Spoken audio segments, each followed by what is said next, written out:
If you ask yourself, what do I want my attitude to be when things go wrong? You're not going to say, I want to be annoyed, I want to be upset. When you ask yourself the question, what do I want my attitude to be? You're more likely to say, I don't want to be angry, I don't want to be annoyed about this. And having answered that way, you will make some effort not to be angry and not to be frustrated. And I'll give you an example where it helped me a couple of years ago. I was driving in the western suburbs of Chicago in heavy rush hour traffic. Came to a set of traffic lights, turned left at the traffic lights, and a few seconds after turning left, I noticed in my rear view mirror a mobile discotheque. Cop car, flashing lights. So I pulled to the slower lane, he pulled to the slower lane. And I remember saying to myself, well, Holy St. Patrick and St. Bridget. Bit of respect there, please. Holy St. Patrick and St. Bridget, what could that fine officer of the law want from an upstanding citizen like me? Now, that was the gist of what I was thinking. I may have said just one four-letter word. But for those of you whose mind is in the gutter, the word was oops. Which, as you all know, stands for uh-oh, police, stop.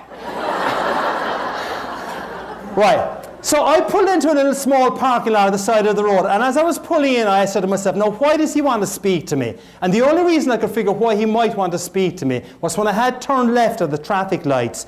They were slightly red, but not by a whole lot now, mind you. So he is there on his computer checking me to see if in my case I'm a member of the Irish Republican Army, or even worse, a Cubs fan. Go White Sox! I have to tell you, depending on who I'm speaking to, I obviously try and put in a kind of an answer to that gets a reaction. But when I was speaking up near the Green Bay area a couple of years ago, I made the comment that the cop was checking to see if I was a member of the Irish Republican Army, or worse, a Packers fan. I didn't think I would get out of that room alive. So he was there checking my computer to see what my record was like. And I asked myself the question that I said you should ask when things go wrong. So I asked myself the question, what do I want my attitude to be? And I said there's no point in being antsy and annoyed about this. He probably doesn't understand the concept of slightly red lights.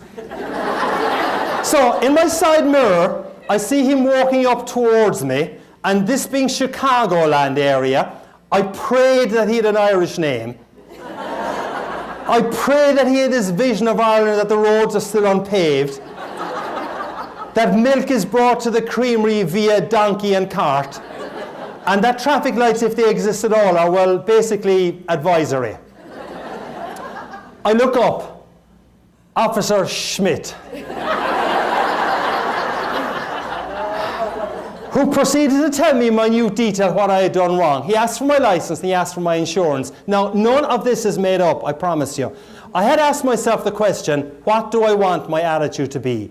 As he is looking at my license, he says to me, sir, I like your attitude. I'm thinking, woohoo, I'm getting away with this. Then he looks at my insurance and he says, sir, your insurance certificate is out of date. My wife normally looks after that, officer. He smiled. I think he realized he was dealing with one more administratively incompetent husband. Ladies, you know the story, I'm sure. And he just handed back the insurance certificate to me, and he said, look, take it easy on that one. Now, I should tell you that this event happened on the 16th of March. Okay? One day before St. Patrick's Day. So the rest of the conversation went as follows. We're having great, good fun, and as you will see, it continued that way. So the rest of the conversation went, how much will this cost me, officer? He said, I'll cite you for the red light. I'll leave you go on the insurance. That'll cost you $75, sir. $75? Do you know how many pints of Guinness I can get tomorrow for $75? The guy cracked up laughing.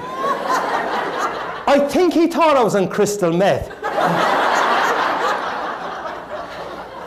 And he said to me, sir, if I was to cite you for the red light and the lack of insurance, this would be significantly more expensive. You'd have to go to a traffic court. So I said, thank you, I appreciate the break you're giving me. I pull into a very small parking lot with only one access and egress, so I had to turn the car around and drive by Officer Schmidt.